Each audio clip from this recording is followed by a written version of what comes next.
أعوذ بالله من الشيطان الرجيم. بسم الله الرحمن الرحيم. كما أرسلنا فيكم رسولا منكم يتلو عليكم آياتنا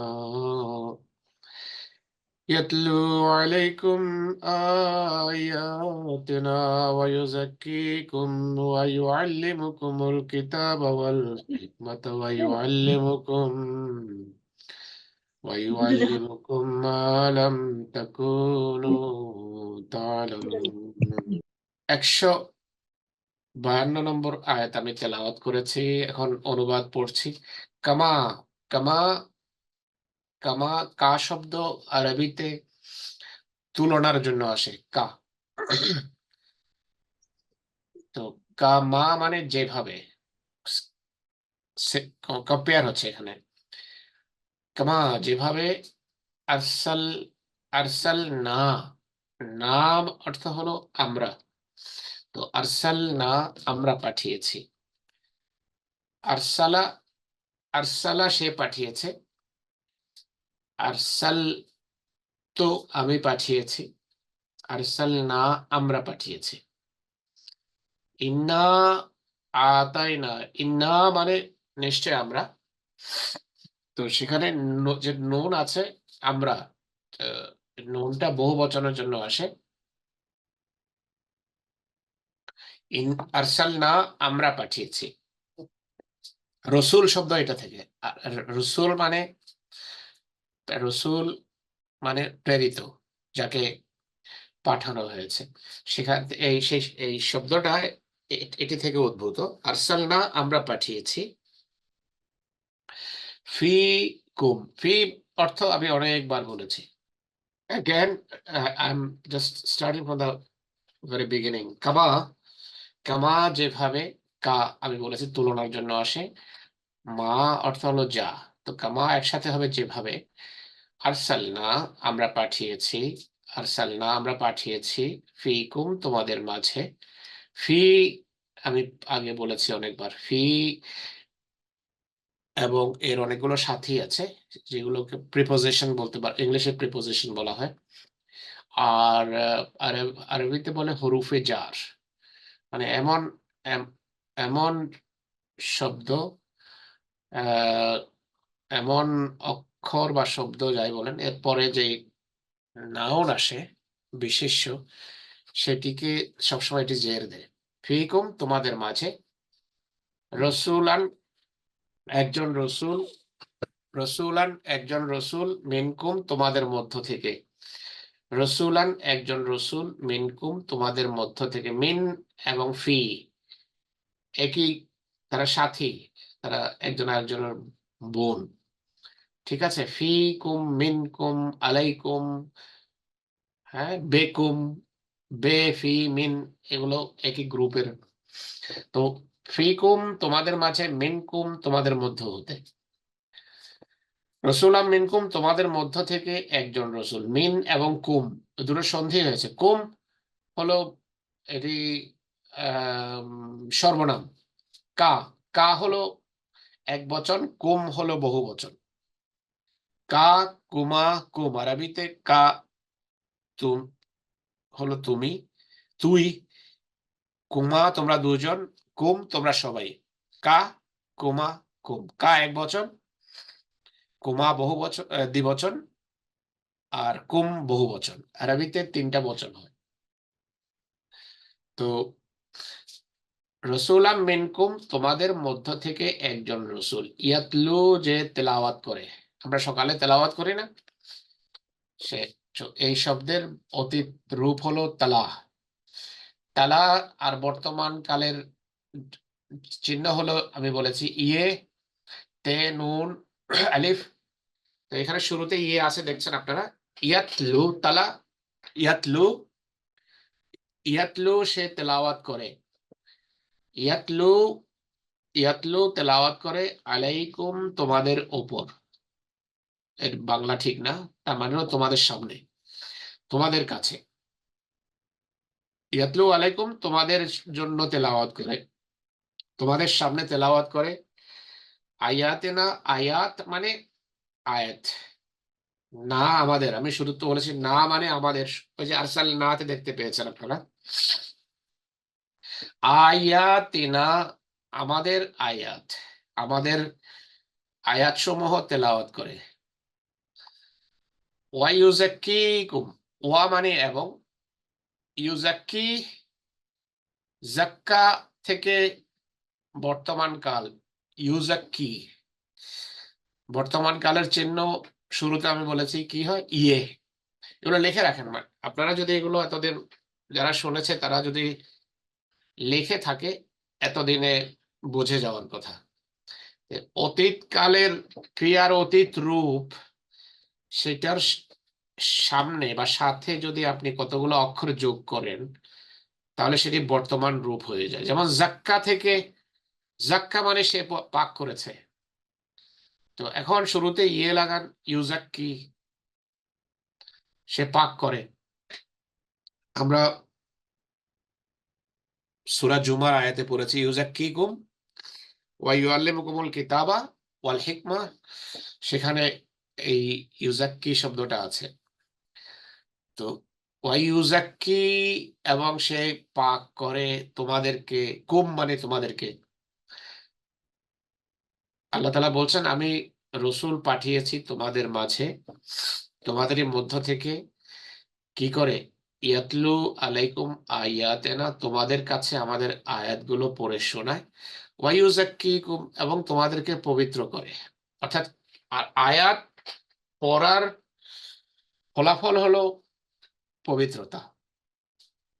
তো কোরআন শরীফ রসূল যেভাবে তেলাওয়াত করেন বা রসূল যেভাবে কোরআন শিখিয়েছেন সেটি পবিত্রতার কারণ হয়। ঠিকভাবে কোরআন পড়লে পবিত্রতা লাভ হয়। ইউজাক্কিকুম রসূল তোমাদেরকে পবিত্র করে, ওয়া ইউআল্লিমুকুম এবং তোমাদেরকে শেখায়, ইউআল্লিমুকুম মুআল্লিম শব্দ এটা থেকে, মুআল্লিম মানে হলো যে শিক্ষা দেয়, টিচারকে মুআল্লিম বলে আরবিতে।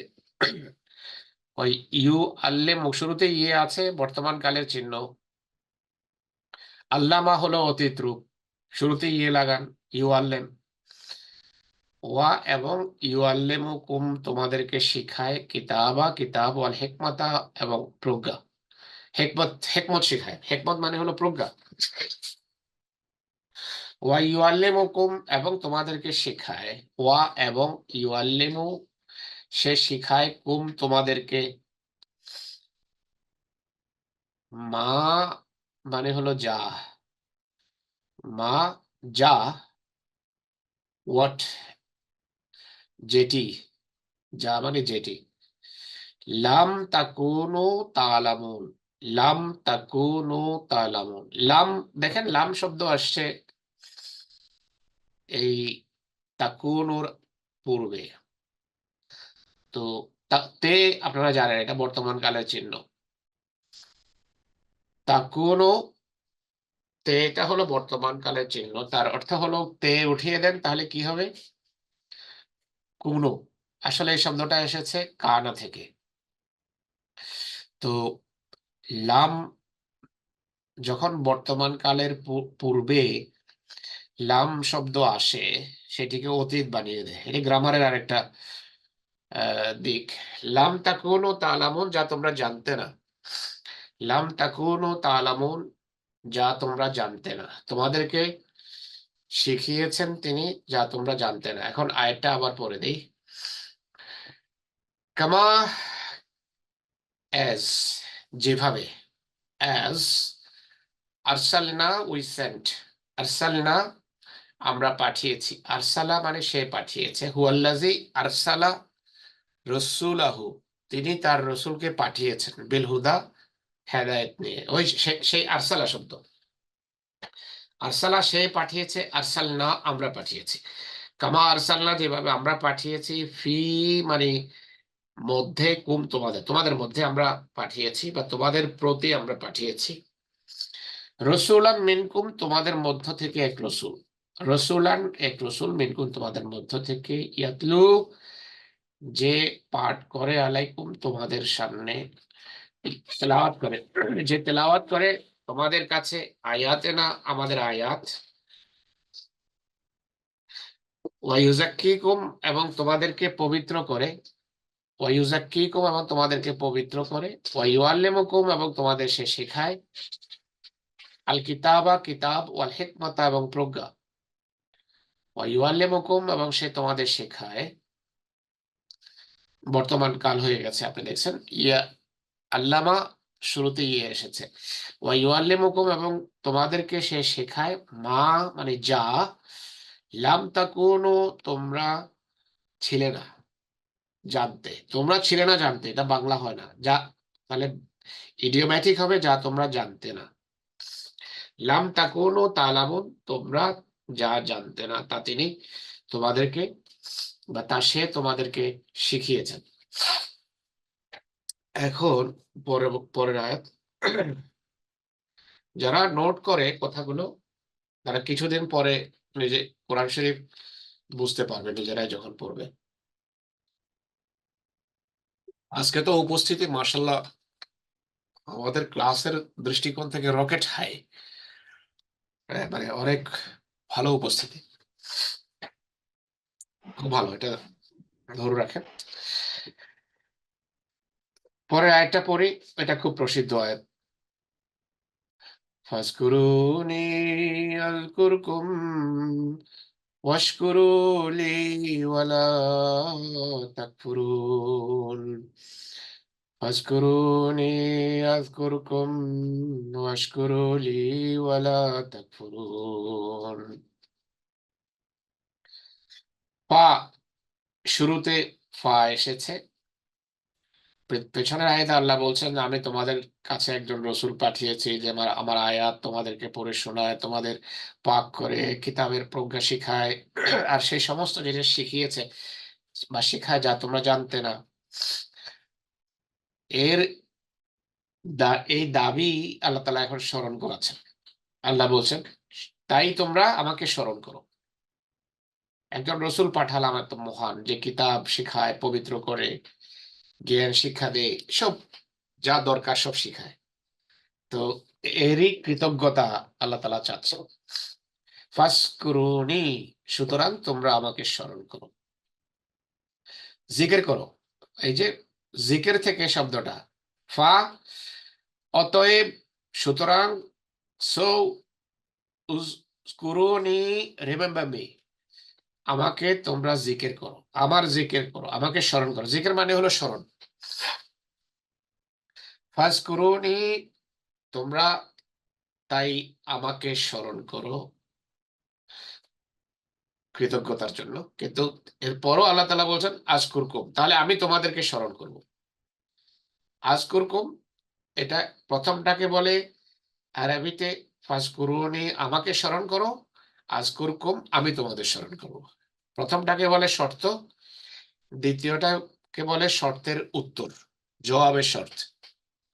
আল্লাহ শর্ত দিচ্ছেন যে আমাকে স্মরণ করলে আমি তোমাদেরকে অবশ্যই স্মরণ করবো। ফাজকুরুনি, তোমরা আমাকে স্মরণ করো, আজকুরকুম, আমি তোমাদের স্মরণ করব, ওয়াশকুরুলি, আর আমার প্রতি কৃতজ্ঞ হব। ওয়াশকুরুলি, এটা এটা হলো ইম্পারেটিভ, এটা এটাকে বাংলাতে বলে আদেশবোধক ক্রিয়া বা অনুজ্ঞা বোধক ক্রিয়া।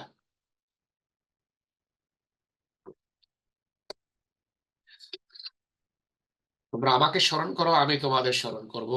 আর উশকুরুলি, আমার প্রতি কৃতজ্ঞ হও, লি মানে আমার জন্য, আমার জন্য কৃতজ্ঞ হও, বা এটা বাংলা না, ইডিওম্যাটিক হবে, আমার প্রতি কৃতজ্ঞ হও। ওয়ালা তাকফুরুনে, ওয়ালা এবং না, তাকফুরুনে, আমার আমার আমাকে তোমরা অস্বীকার করো না। আমার কোনো অ্যালার্জি হচ্ছে যার ফলে নাক বন্ধ হয়ে গেছে, একটু অসুবিধা হচ্ছে। যাই হোক, ওয়ালা তাকফুরুন, তোমরা তাকফুরুন, এটি বর্তমান কাল দেখতে পাচ্ছেন, শুরুতে তে আছে। তাকফুরু, তাকফুরুন, ওয়াও নুন এটি বহু বচনের। তো ওয়াও নুন বাদ দিলে আর তের ক্রিয়ার তে আছে সেটি বাদ দেন, তাহলে কি থাকবে শব্দটা? কাফেরে, কুফর। তো মানে বলছেন যে তোমরা কুফর করো না। কুফর মানে হলো অকৃতজ্ঞ হইও না। আমাকে স্মরণ করো, তাহলে আমি স্মরণ করবো। ওয়াশকুরুলি, আমার প্রতি কৃতজ্ঞ হও। ওলা তাকফুরুনে, আর আমার প্রতি অকৃতজ্ঞ হও না। যারা আজকে মনে হয় মুরব্বী সাহেবরা অনেকেই যোগ দিয়েছেন, তো তাদের জন্য সহজ। এই যে গ্রামার আমি বলছি দুই একটা করে, বেশ কয়েকজন মুরব্বী মুআল্লিমের আছে দেখা যাচ্ছে আজকে। একজন খুব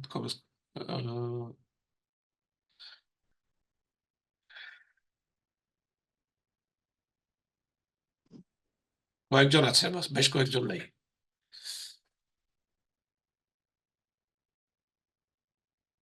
এনিওয়ে, ফাজকুরুনি, আমাকে স্মরণ করো। আজকুরকুম, আমি তোমাদের স্মরণ করবো। ওয়াশকুরুলি, আমার শুকরিয়া আদায় করো। ওয়াশকুরু, তোমরা শুকর করো। লি, আমার প্রতি। ওলা তাকফুরুন, আর আমাকে অস্বীকার করো না। আহ, এখন পরের আয়াতটি পড়ি। এটা অনেক জানা আয়াত, আপনারা জানেন সবাই। ইয়া আইয়ুহাল্লাযীনা আমানু, ইয়া আইয়ুহাল্লাযীনা আমানু ইসতাঈনু বিস-সাবরি ওয়াস-সালাহ, ইন্নাল্লাহা মা'আস-সাবিরিন। ইয়া, এটি আপনারা জানেন, ইয়া মানে হে, এটা সম্বোধনের জন্য আসে। To address someone, we use this word in Arabic. ইয়া আব্দুল্লাহ, হে আব্দুল্লাহ। ইয়া আইয়ুহাল্লাযীনা আমানু, হে যারা ঈমান এনেছো। ও ye who believe. Yeah, hey, this is the word used to address someone in Arabic. ইয়া, হে, আইয়ুহাল্লাযীনা, যারা, আমানু, ঈমান এনেছো। হে যারা ঈমান এনেছো। ইয়া আইয়ুহাল্লাযীনা আমানু, হে যারা ঈমান এনেছো। ও ye who believe. ইস্তাইনু, ইয়াকা নাস্তাইন, আমরা নামাজে পড়ি সূরা ফাতিহায় নাস্তাইন মানে আমরা সাহায্য চাই। তো এই শব্দটা হলো ইস্তাআনা থেকে ইম্পারেটিভ, আদেশ, আদেশবোধক। যে ইস্তাইনু, তোমরা সাহায্য চাও। হে যারা ঈমান এনেছো, তোমরা সাহায্য চাও, সাহায্য যাচনা করো। You beg Allah's help, you beseech Allah help. ইস্তাইনু, তোমরা সাহায্য চাও। বিসসালাতে, বে মানে উইথ, মাধ্যমে। বিসসালা, নো, বিসসাবরে ফার্স্ট, সবর, ওয়াসসালাতে এবং সালাত নামাজের মাধ্যমে। তোমরা আল্লাহ সাহায্য চাও সবরের মাধ্যমে এবং নামাজের মাধ্যমে। তো আল্লাহ সাহায্য চাও সবরের মাধ্যমে মানে কি? এটা মানে হলো যখন আল্লাহ সাহায্য চাইতে যাওয়া, তখন তাড়াহুড়া করলে হবে না। You have to B steadfast, মানে অবিচলতার সাথে লেগে থাকতে হবে। আল্লাহর সাহায্য যখন চাইতে যাও, লেগে থাকতে হবে। এই জন্য সবর শব্দ ব্যবহার হয়েছে। ইস্তাইনু বিসসাবরে, তোমরা আল্লাহর সাহায্য চাও।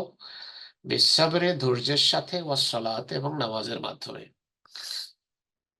বা দোয়ার মাধ্যমে। আল্লাহ সাহায্য, নামাজ, দোয়া এবং স্টেডফাস্টনেস, অবিচলতা, এগুলো হলো সাহায্য চাওয়ার শর্ত। ইন্নাল্লাহ, ইন্না মানে surely, নিশ্চয়, নিশ্চয়। ইন্না নিশ্চয়, আল্লাহ আল্লাহ, মা সাবিরিন, মা মানে সাথে, আল্লাহ ধৈর্যশীলদের সাথে আছেন। ইন্নাল্লাহা মা সাবিরিন, আল্লাহ ধৈর্যশীলদের সাথে আছেন। মা মানে সাথে, আর সাবিরিন ধৈর্যশীল। আবার করে দিই এটা অনুবাদ। ইয়া আইয়ুহাল্লাযীনা, ইয়া হে, ও হে তো বলা হয় আমাদের আঞ্চলিক বিভিন্ন জায়গায়। ইয়া হে আইয়ুহাল্লাযীনা, যারা, হে তারা যারা, আমানু, আমানা মানে সেই ঈমান এনেছে। তো বহু বচন হলো আমানু, ওয়াও আলিফ দেখতে পাচ্ছেন আপনারা। হে যারা ঈমান এনেছো, ইস্তাইনু, আল্লাহ সাহায্য, ইস্তাইনু সাহায্য চাও, ইস্তাইনু সাহায্য যাচনা করো, সিক এন্ড বেসিচ হেল্প। ইন্নাল্লাহ বিসসাবরে, ধৈর্যের মাধ্যমে, উইথ পেশেন্স, উইথ স্টেডফাস্টনেস, ধৈর্যের মাধ্যমে, ওয়াসসালাত এবং নামাজের মাধ্যমে। ধৈর্য এবং নামাজের মাধ্যমে আল্লাহ সাহায্য চাইতে হয়। ধৈর্য কেন আমি বললাম, ধৈর্য মানে এখানে হলো অবিচল, মানে কন্টিনিউয়াসলি লেগে থাকতে হবে। ইন্নাল্লাহা, নিশ্চয় আল্লাহ, বাংলাতে আমরা যে ধৈর্য বলি, সেই ধৈর্য, যেমন কেউ আপনাকে বকা দিচ্ছে, তার বকা এবং গালির সামনে সবর করা, এটি এক ধরনের ধৈর্য, মানে উত্তরে গালি না দেয়া, চুপ করে থাকা। কিন্তু আরবিতে যখন সবর বলা হয়, আরেকটা অর্থ আছে, সেই অর্থ এখানে প্রযোজ্য। সবর মানে হলো এটাতে লেগে থাকা, মানে অবিচলতার সাথে লেগে থাকা। এটা না 2 দিন সাহায্য চাইলাম আবার ছেড়ে দিলাম, তাহলে এটা কিন্তু সাহায্য চাওয়ার উপায় না। আল্লাহ বলছে সাহায্য চাইবা তো তোমাকে স্থায়ীভাবে লেগে থাকতে হবে, এবং দোয়াও করতে হবে, সাথে সাথে নামাজ পড়তে হবে। ইন্দাল্লাহ, নিশ্চয় আল্লাহ, মা সাবিরিন, ধৈর্যশীলদের সাথে আছেন।